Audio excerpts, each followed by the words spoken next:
We obtained that $82 million figure through Freedom of Information back in September. Now, it's so disturbing the fact so much money is owed to the city, and so many individuals and local companies are clearly abusing the system, getting thousands of dollars in tickets and simply not paying. And wait until you see who owes what. All the cars in front of you, including yours, cannot park there. You're inside a Detroit courtroom as driver after driver comes in to battle their parking ticket.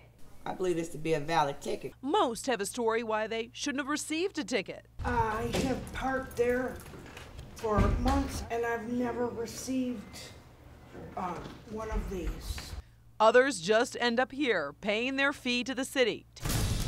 The defenders did some digging, trying to find out who were the top lawbreakers owing the most money. Through public records, we developed a top 10 list. Number 10 on the list, Kenneth Nunga from Southfield, owing $8,540. Ninth, Savonia McClure from Detroit, who owes $8,575. Eighth on the list, Blair Del Mahone of Detroit. He owes the city $8,740. Now, Mahone should really know better because he was a Detroit police officer. Yep, it was his job to enforce the law, but he racked up thousands of dollars in tickets to the city, never paying his due. To not pay a ticket and you live here in the city too, I think that's bold. Detroit Police Headquarters was not willing to talk about one of their former officers. Now, back to the list. Seventh, Thomas Matthews from Highland Park owes more than $9 grand. Tanya Cross from Southgate owes more than $10 grand.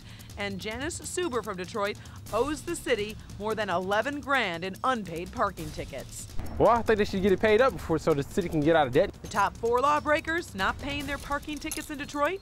We found a lady by the name of Michelle Marlowe Klims from San Diego. She owes more than $11 grand. Calvin Cousins from Detroit owes more than $13,500. Number 2 on the list, a company by the name of Rent-A-Ride USA.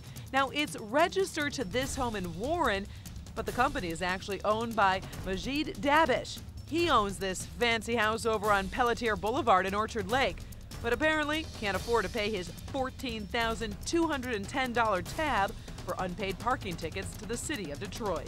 I don't think that's fair, you know what I'm saying? Because that's what's hindering our city right now.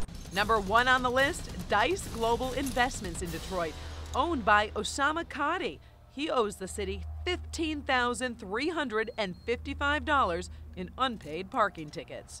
So what does the city have to say about all the money owed? We're looking at other methods that I'm not really at liberty to talk about, but there are other more aggressive methods to satisfying this debt. Canty says outdated addresses add to the problem of collecting the cash. We also cannot go outside of the city limits to do things like booting and impounding. So what is the city doing now to try to get the millions owed? We're now using driver's license hold. This will prevent you from getting your driver's license renewed. The city is also reporting drivers with unpaid parking tickets to the credit bureau and taking others to court. But still, much more needs to be done. Taxpayers agree.